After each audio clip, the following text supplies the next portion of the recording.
Lisa Everhart had a near-death experience in which she went behind the matrix and saw the truth that our reality is being projected. Watch this interview to find out how to unplug from the matrix and become the creator of your reality. Leave a comment and let me know if this topic appeals to you. If you've had a profound spiritual experience you'd like to share, you'll find the link to apply to be a guest in the description box.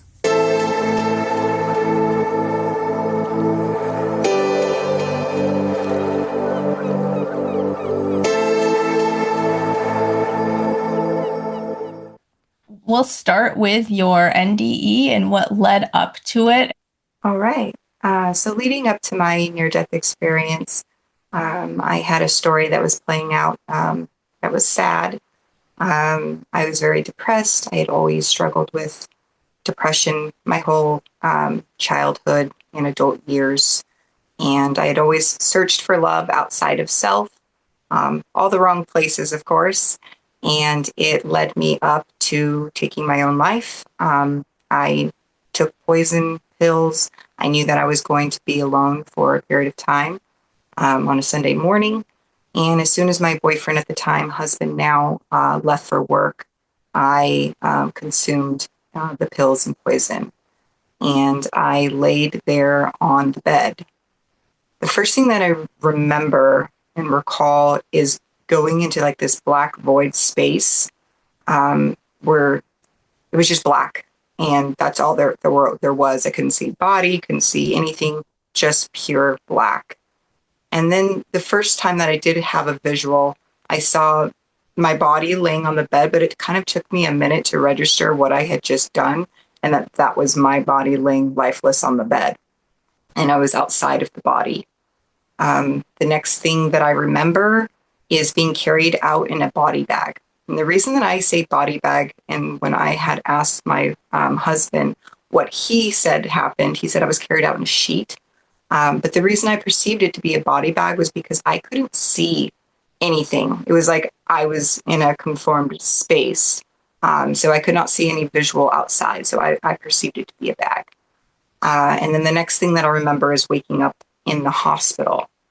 And when I woke up in the hospital, I knew it was a hospital room, but I couldn't see anything.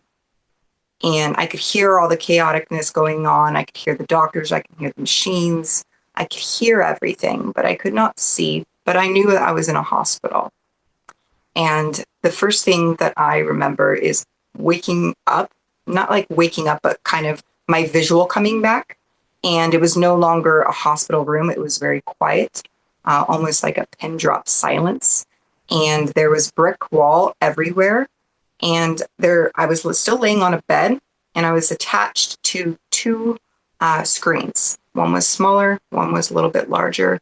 And these were attached to a silver cord, which was attached to me.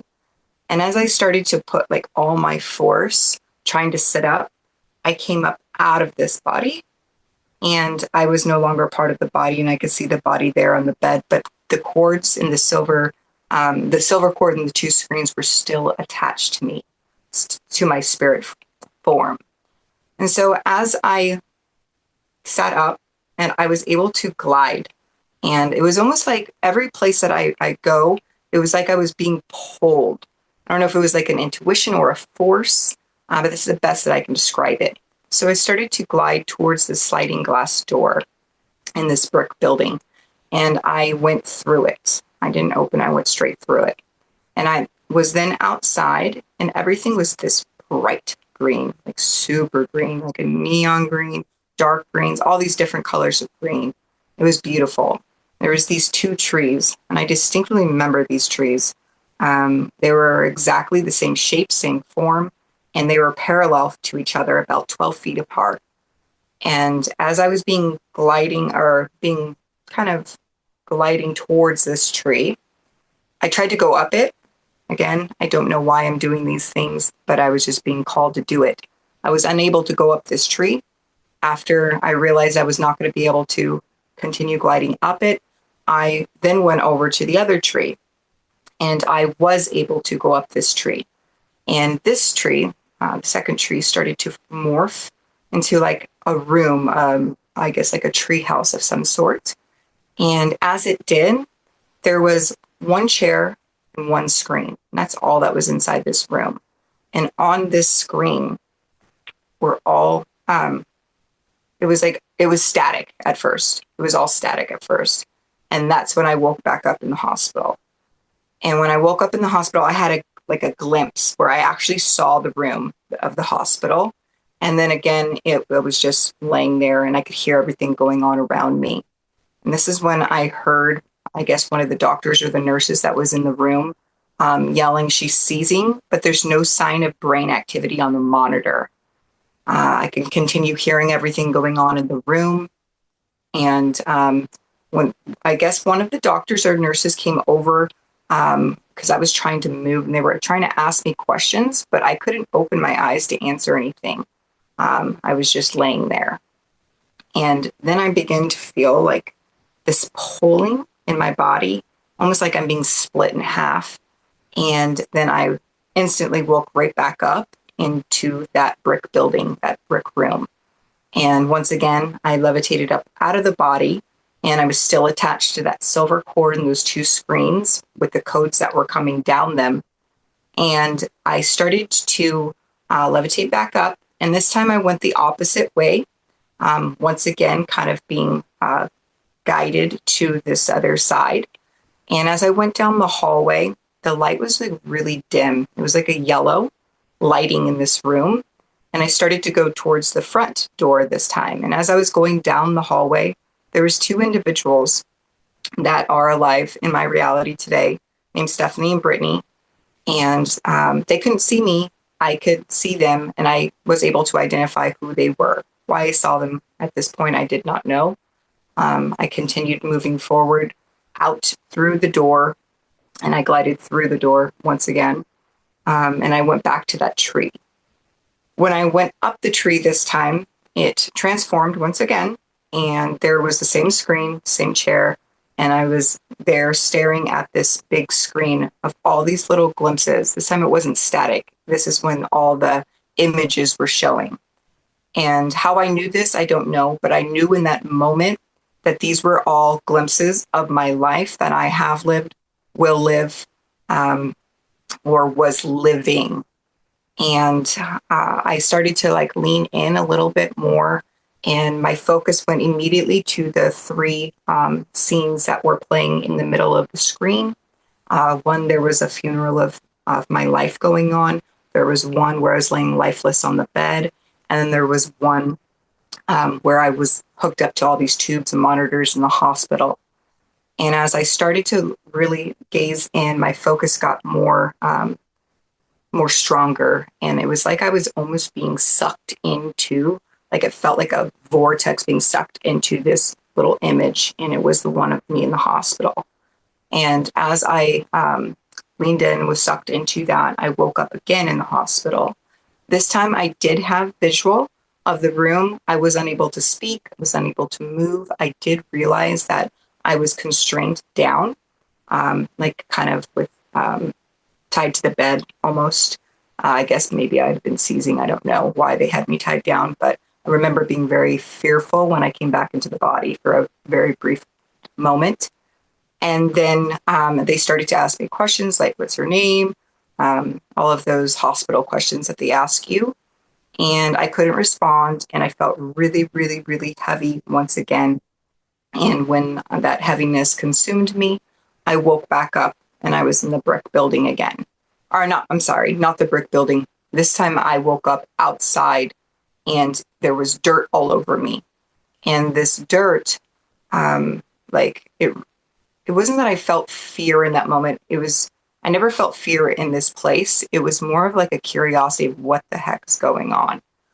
So as I sat up and looked around, the dirt started to come off of me.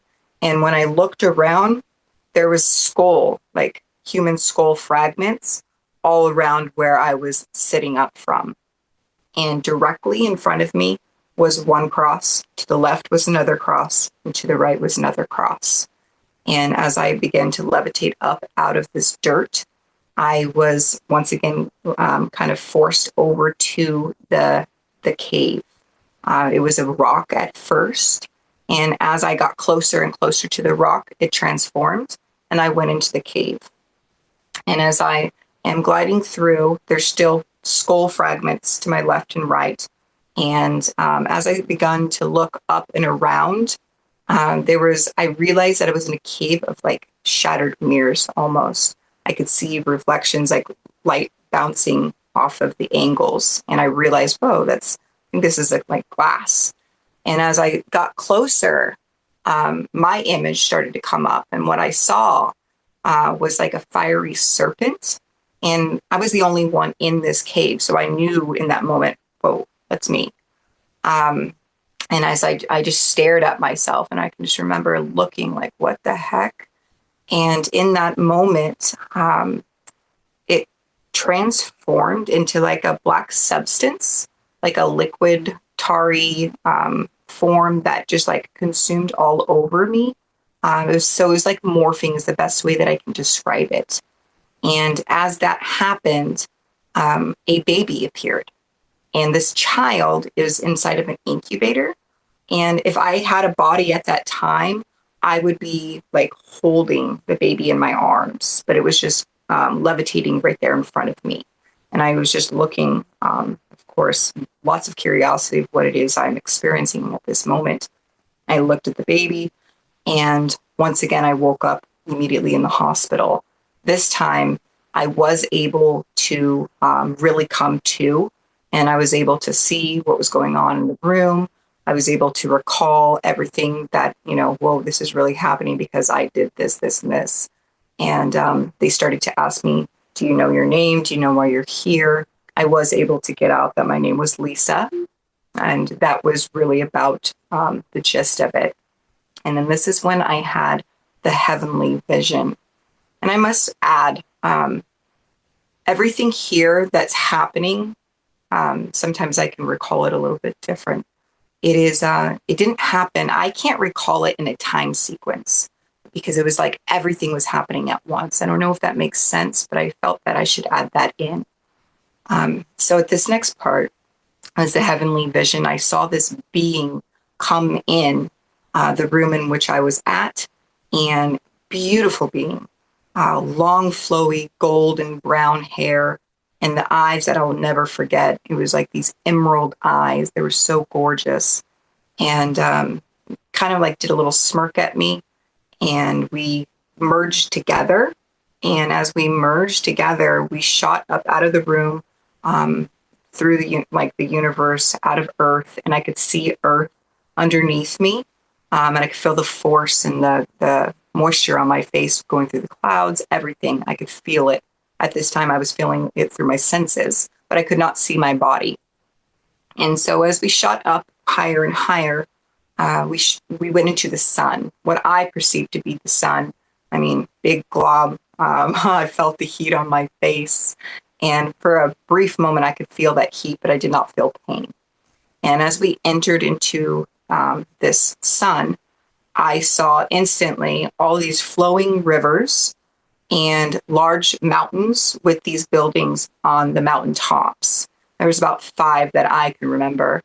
And so we kept flying up to the very tip top of the highest one.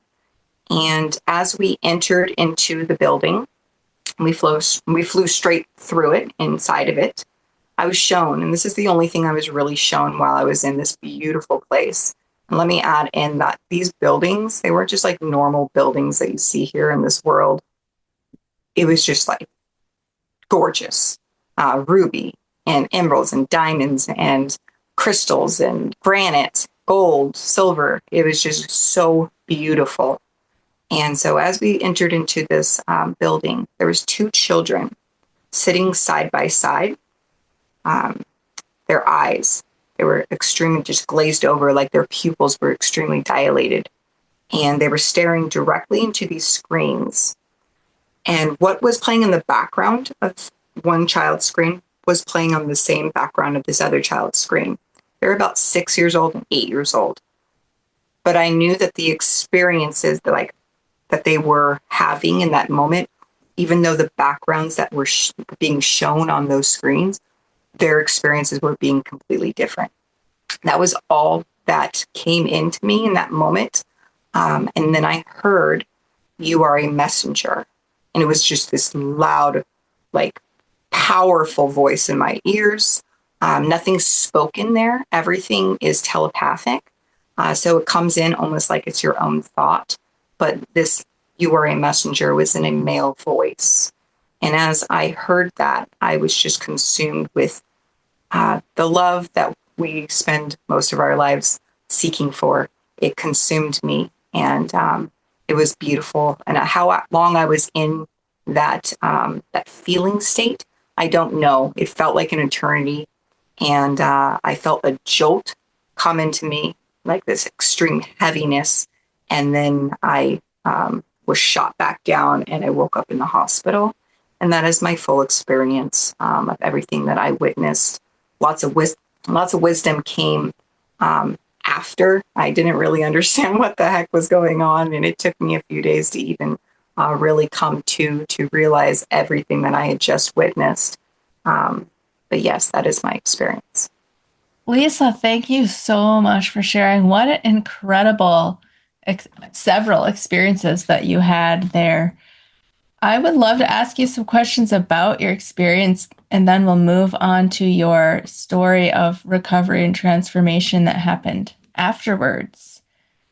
I recently booked another appointment with Jamie of Refractive Healing. I wasn't feeling my best, and there's no one that I trust as much as Jamie to work on my energy field. It happens every time, so I guess I shouldn't have been surprised. But after the session, I felt like a new person. My energy flooded back and all of my symptoms resolved. You may notice that I don't have many sponsorships on this podcast. That's because I only partner with people that I 100% believe in. I'm excited to announce that Jamie has recently expanded her offerings. If you're curious about energy work, or you just want to try something new, visit refractivehealing.com to explore her new sessions, take advantage of special offerings, and book your distant healing session today. Thank you to Jamie of Refractive Healing for partnering with me in this video. I have so many questions about the different things that you saw. I'm wondering, did you receive any insight later on into what some of those things were? Like, for instance, do you know what the skull fragments represented and why they were there, or the 3 crosses? So, for my understanding, and I didn't gain this understanding for a few years, it wasn't until I found Neville Goddard's work where I really was starting to actually believe the knowledge that was being downloaded into me, because I was like, whoa, there's something that is actually making sense, that is kind of like a replica of certain things and certain visions that I had witnessed in this experience. And so when I found his work, he talks about breaking out of the skull. He talks about coming up out of the body. He talks about the body splitting in half. He talks about the risen Christ experience, all of these things. And in that moment that I found his work, it was almost like a security blanket of peace and safety, because I no longer had that doubt in my mind that what I witnessed wasn't as powerful as I had been believing it was. Because sometimes when you can talk about some of these things to people who have not yet had these experiences, you may look a little crazy to them. And then, of course, hearing that, it makes you doubt your own experience. So when I found his work, it gave meaning. So how I interpret it now is that I was having an awakening. And I don't know if it was really the near-death experience brought on this awakening, or if the awakening was always meant to be at that time in my life. But I really believe that I was waking up to the Christ consciousness just because of how I've transformed so much in my life, my heart, my mind, my soul. Everything about me is completely different. And I believe that's because of the experiences that I had, and the application, of course, of what it is that I learned after. At one point, you saw 3 different images, one of yourself lying on the bed, one of yourself hooked up to the hospital, and then the other of a funeral. Do you think that if you had gone through either of the other two images, there would have been a different outcome? So, and I had pondered on this quite a bit. Um, my understanding of what it was I witnessed in that moment was almost like time being taken away of how reality really functions and works. When time is not a system that's we're believing in at that moment, I was outside of time. I was seeing everything that was all playing at once. And so if I tuned into this little image over here, I would be having that experience. And what I understand is that I came out of the experience of where my body lay lifeless, and because we're eternal beings, I had to then turn into a reality story that I still had life, because of my beliefs and what's been shown to me is that we do not die. When you say that everything's occurring all at once, I completely understand that because I had the same experience in my out of body experience where there were these multiple things that were happening at the same time. And it was so magnificent. That's the only way I can describe it. Yeah, most definitely. When you have an experience like that, it really opens you up, just to a lot of wisdom. OBE is really just like a controlled near-death experience. And, you know, and that's my belief on it, of course. Right. Okay, I we have to talk about the sun. The reason why is because I've interviewed several people who have had an NDE and gone into the sun. This has happened enough to where I've begun to wonder if the sun and the light that people talk about could be like somehow connected or the same thing. I have no idea. It's just a thought that's crossed my mind.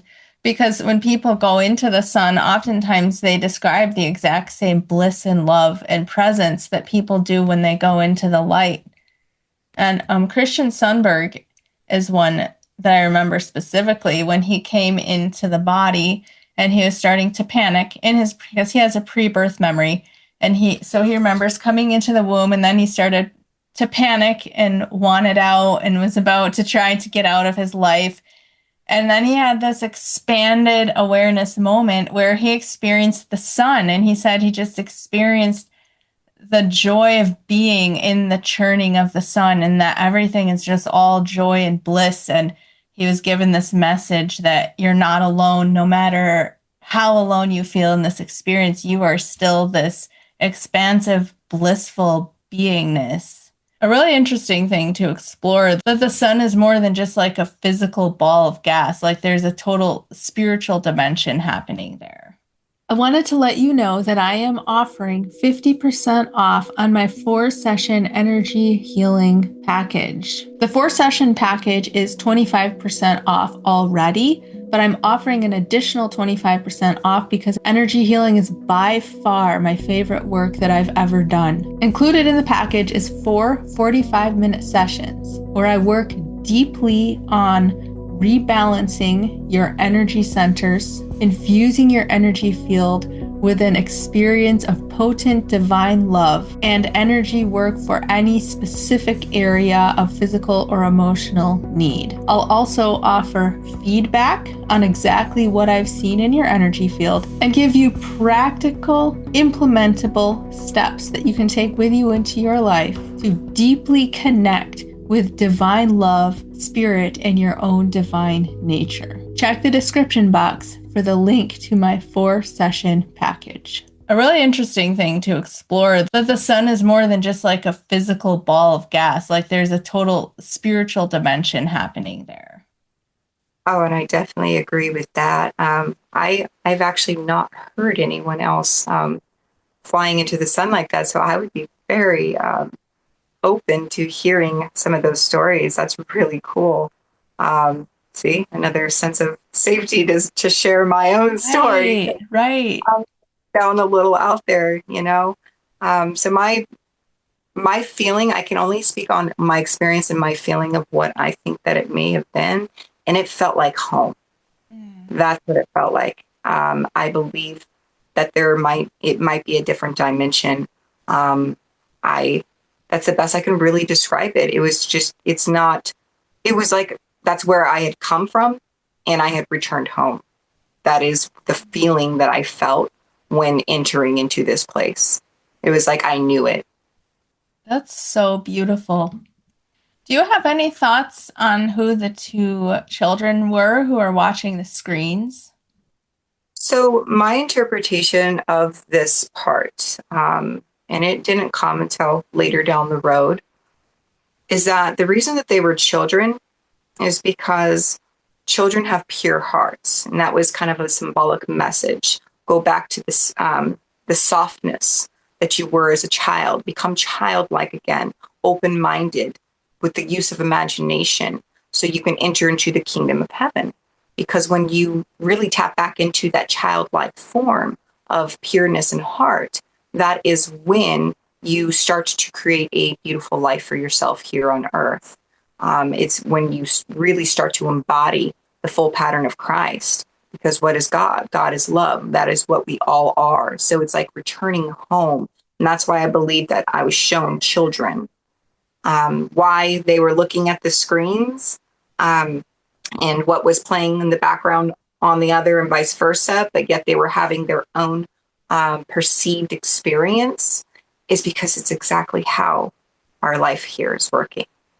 It appears we're all here in the same world, but each one of us is having our own experience based off of our own perception of consciousness, what we believe to be true of ourselves, what we believe to be true of others, and even unconscious beliefs that we have adapted over the years through witnessing things in our life. So this is how our world, we're shaping our world around us this way. And this is the message that later down the road started building more and more and more. And now I know with certainty that that is what was being shown to me. It was the symbolic message of being a child, and it was the symbolicness and actually quite literal of how we're functioning here in this world. What I took away at that moment after the scene was shown to me, after the near-death experience, was thoughts are creating things. That was what was entering in my mind in that moment, but it has expanded much more into a more deeper understanding. Okay, and I think we're going to dive into that a little more soon. But I have one more question about your NDE. Do you have any thoughts on the dragon and then the baby that was in the incubator?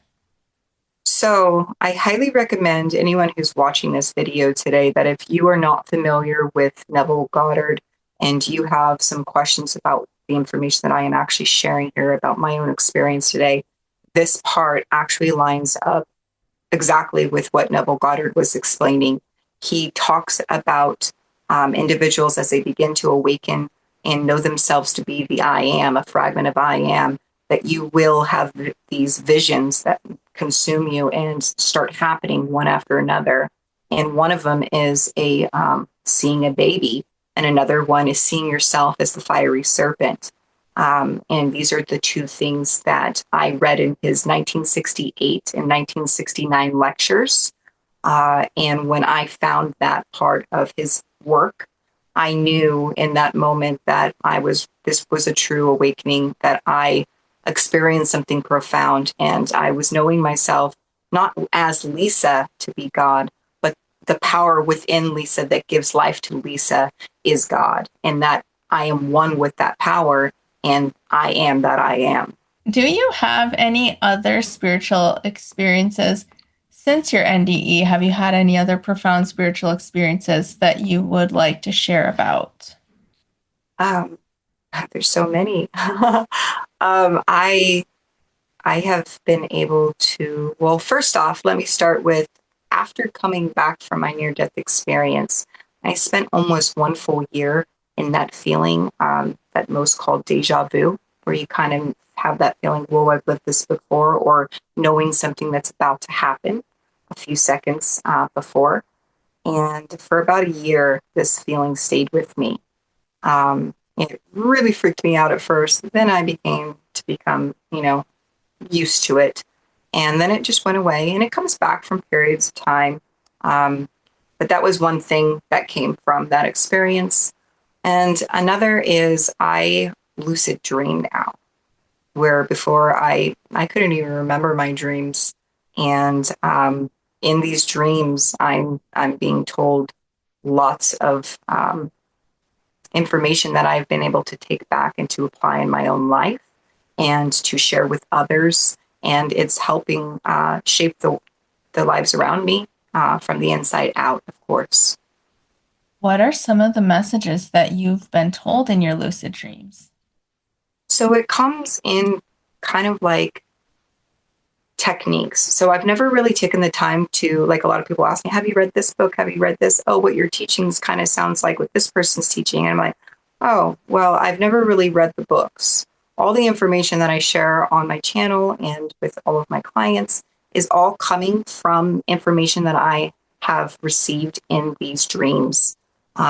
What to do, how to talk to yourself, how to look at your world from a different angle, what kind of things that you should be to be doing to kind of disrupt how your system's been playing out. It's just like all of these techniques. And some of them, they do line up with Neville Goddard's techniques as well. And some of them are a bit different. Like I was told to meditate with a blanket over my head. I was like, what? Why? And so I came back and I did that. And I had one of those experiences where I was out of the body just a little bit, enough to like realize that everything in this world is who I am. And in that moment, I felt the love of every person in this world for the truth of who they are, not the character that they're playing in my story. And then I came right back in. And that's something that I was told, meditate with a blanket over your head.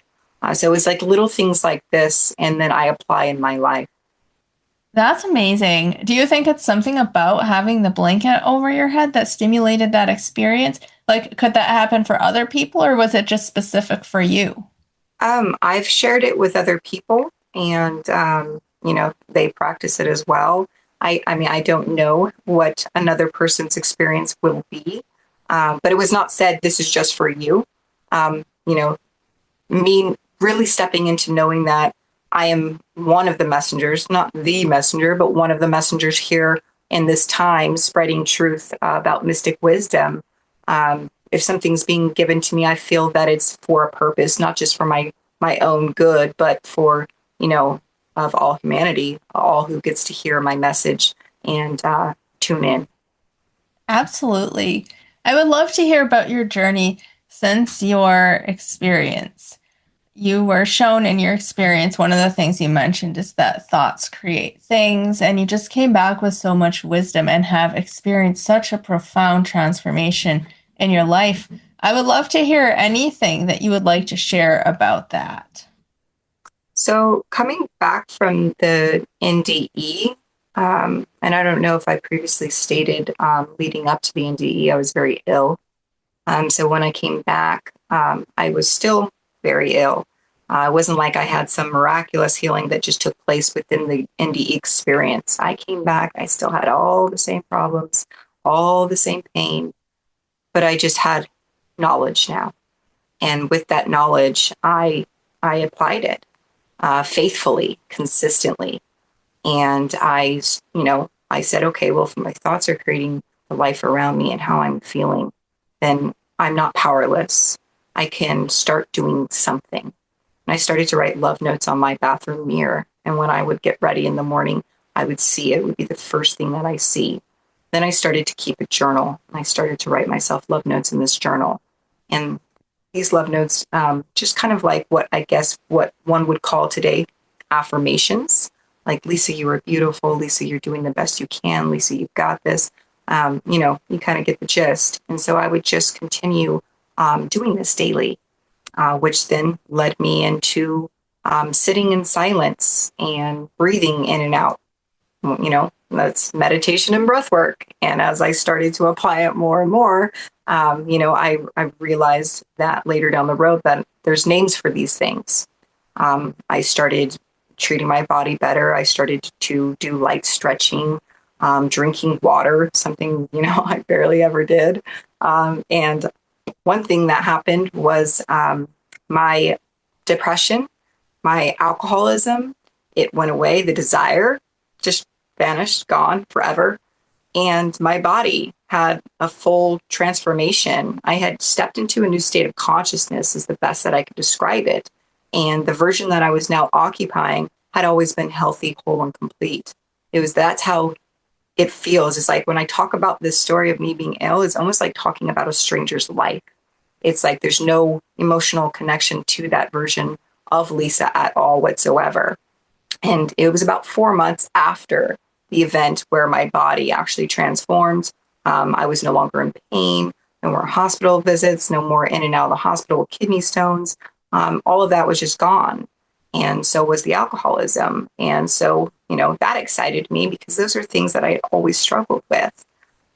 So as I pushed forward, I would listen in and I would get more information.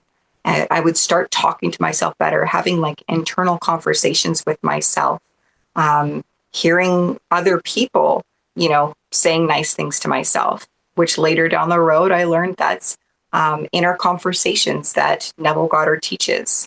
And as I started to look back at my past, something that I did this organically. This is before Neville.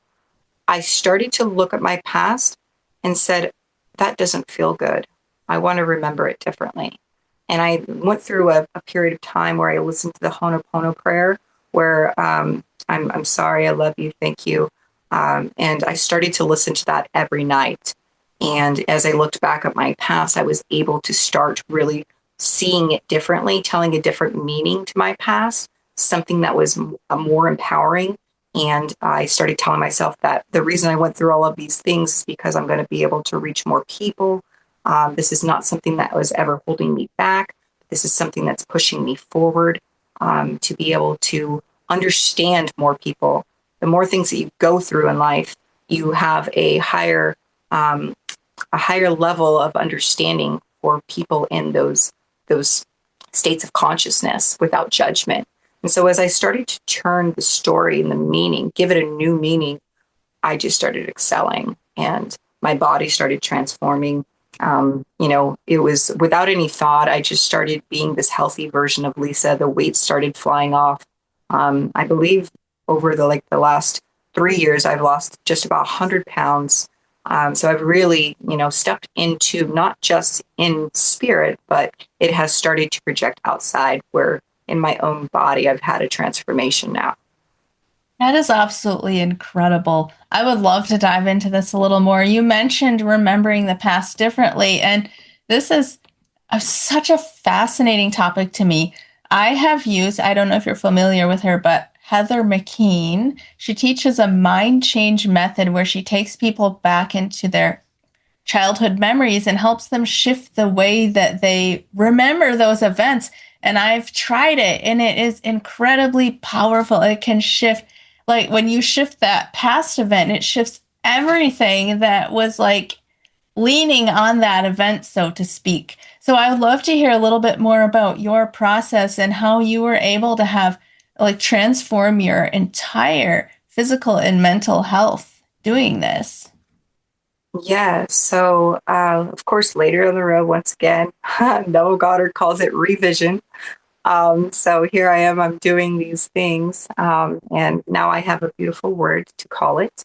So when I apply revision, in the beginning, I didn't know what I was doing. I was just, telling a new story, just moving through, doing what I felt was right at that time. Now I have a little bit more structure because I have a deeper understanding of what it is we're actually doing. When we understand that everything's happening all here and now at the same time, past, present, future, there is no time. And when you tap in to a memory, it's almost like this memory database, and you tap into it and you are entangled to it because of the emotion that that you have within inside yourself. So now you're in this entanglement and you're remembering it, and it's part of who you are, your vibration. As you start to remember it differently, you give meaning. Nothing in this world has meaning except the meaning that we give it. You start to be able to let go because you're not getting that same emotional charge as you were previously when you were believing the old version of it. So what happens is the entanglement stops, and it's almost like you're no longer being tied down by that entanglement, and you rise up. And now when you tap into the memory bank or the database, you're tapping into a new version. It's like a new stream, like what one would call different parallel reality. And in some senses, it really is like that. And so you're tuning into a different station of your life. And so by just remembering it differently, are you changing that other memory? Certainly not. It's not about making a change to the old. That's a state of consciousness that will hold imagery there forever eternal. Everything in this life is eternal. Everything. So we're not making changes to try and change that. What we're doing is changing self, which taps into a new version of self, which gives us new memories of the past and new memories of the future, which create a new present, a new experience. You'll still have, the recollection of the past memory, but it's not a memory that's told with an emotional state. So it is not actually who you are any longer. It's not part of your identity. Right. So you're shifting the emotional state because you still have the physical memory of what happened, but not the emotional charge associated with it. Yeah, it's because you're telling a new story. It's like it's like seeing an image on mute.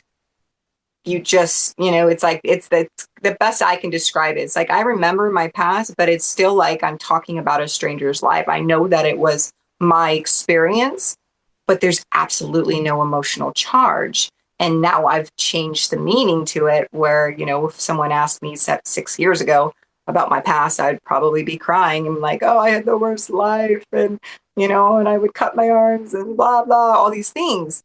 But now it's like, oh my gosh, that all happened because it was pushing me into the person I was always meant to be.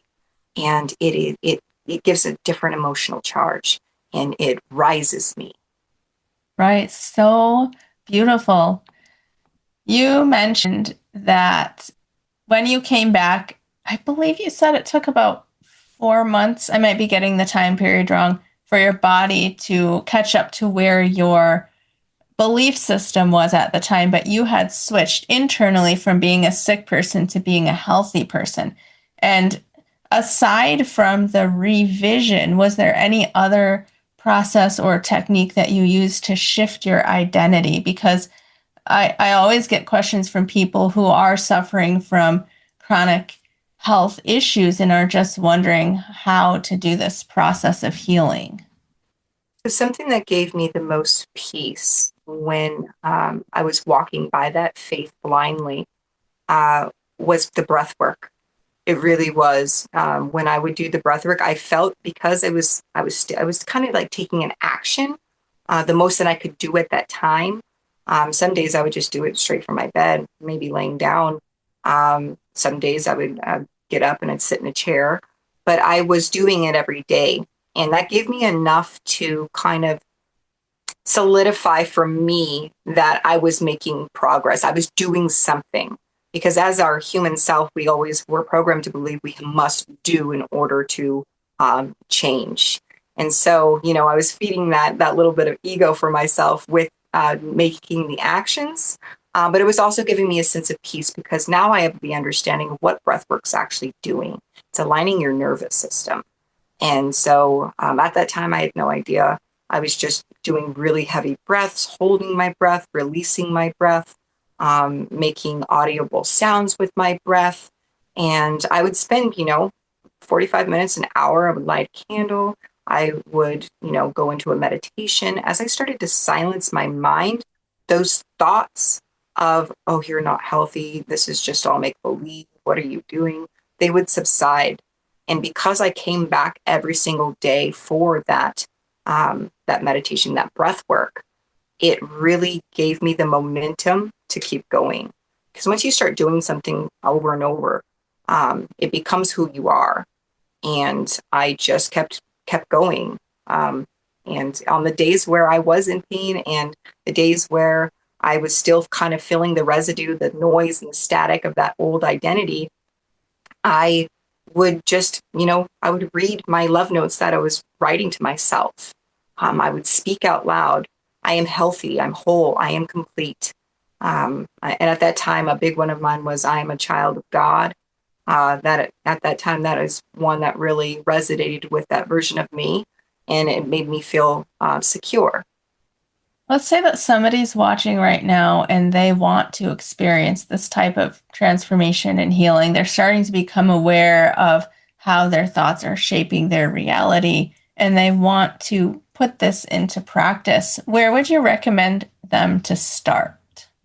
Well, knowing with what I know now, I do have a better structure than just going with, whatever pops in your head. Um, State akin to sleep. Right before rest, this is the prime time that we are in direct connection to our subconscious. Go in a first person. Don't be visualizing yourself, you outside and seeing your body like on a movie, but being one in the scene and seeing yourself as this healthy person or whatever it may be that you're desiring to step into. And do this every single night, faithfully. Throughout your day, do your best to have your internal dialogue, your thought process line up to the truth of what you visualize at nighttime. Starting with these two things, you will start to really feel a shift within you, and you will be guided from your power within you, guiding you the rest of the way. But these two things, they're life changing. And of course, when you add in revision, if you feel that you have a lot of baggage that you just can't let go of, and that's what keeps popping up in your mind, use revision. Revision, look it up today if you've never heard of it. It is powerful. It is so powerful. And if somebody's wanting to get started with reading Neville Goddard's work or studying his work, is there something, specific book or lecture that you would recommend them to start with? Definitely. I would start with Feeling is the Secret, and I would follow it up with Power of Awareness. Thank you so much. I'm going to check those out myself. So, Lisa, you mentioned that you've had so many profound spiritual experiences. Is there maybe one more that's really meaningful to you that you want to share before we go? So, every single night I look forward to going to sleep just because the experiences that I've been having each night. But one that I had, I actually, I had someone very close to me who I um, loved dearly, pass back in 2018. And she was like my best friend, like I considered her a sister.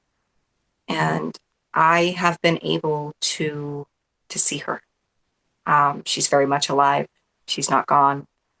She's just not playing out a part in my story, but it does not mean that she ceased to exist or is not in or so far away that I can't communicate with her. So that is something that I've been able to, as of lately, within this last year, really tap into and gain a deeper understanding that when someone exits what we call, life, that they aren't gone. And the moment that we can let go of the void of being attached to having to see their physical form, we get to have a different type of relationship still with that individual. And that has been something that's been very special. Um, so, yeah. Thank you so much for sharing that. I would love to have you share with the viewers where they can find you and anything that you have going on that you want them to know about. All right. So I have a website. It's lisaeverhart.com. You can also find me on my YouTube channel, Account for Your Ability 22, or you also can just look up my name, Lisa Everhart. You can find me on Facebook, and this is where I have the majority of my groups. I have my 90-day revision challenge that I offer, and I have my Account for Your Ability. and a few others that you can find when you look me up on social media. Wonderful. I'll have those links in the description. Now, I just have two final quick questions that I ask all of my guests. The first one is that love that you experienced in your NDE when you were in the sun right before you came back in. What is the best way for people to connect with that divine love while they're in the body? I would do a meditation and I would set an intention to have love revealed, to really understand that the love that we seek out there must be found first within here. It can never be found in this world external until it's found within us, because what's going on in the world around us is only a reflection of what's going on internally. So that's what I would do. I would sit in a quiet space, and I would really set a pure intention that you just want to feel and know yourself. And that's how I would word it as well. Thank you so much. And final question, if you could give one message to everyone on the planet, what would it be? Be conscious of what you're believing to be true of the people who are in your world, and be conscious of your own thoughts. Be conscious of how you're speaking to yourself, because all of these things is what's shaping your exact experience. If you want to make a change in your life, you must make the change within yourself. How you view yourself, how you view others in your world is what gives life to it. If you want to see a change how you view things, and your world will change. I'm living proof of this. And I hope that out of everything that I've shared here today, that you can take away one thing. And this one thing is that you are love. And when you come back to the truth of who you are and you view yourself from this lens, you will experience heaven on earth. That is so powerful. And it reminds me of the Yogananda quote where he says, the kingdom of heaven is found just behind your eyes, or something like that. Like, it's in your perception. You're creating all of it. Yes, most definitely. All right. Thank you so much, Lisa. This has been absolutely incredible. Thank you so much for having me. It's been a blessing. Thank you so much for watching. My guests' links can be found in the description box. If you have had a near-death experience, pre-birth experience, out-of-body experience, past or between life memories, or spiritual awakening story that you would like to share, find the link to apply in the description box. If you would like to support the channel, we have a few fun ways that you can do that. I do have a merch store linked in the description. We've put some of the phrases on t-shirts that you guys requested. I have affiliate links to my favorite blue blockers, my favorite red light panel, and a couple of other companies that I work with. You can join my membership at the Sanctuary. You can sign up for an energy healing. I also offer a 4-session energy healing and spiritual coaching package at a 25% discount. You'll find all these links in the description. Thank you so much for watching. Thank you so much for your support. Now go live your most extravagantly loving life.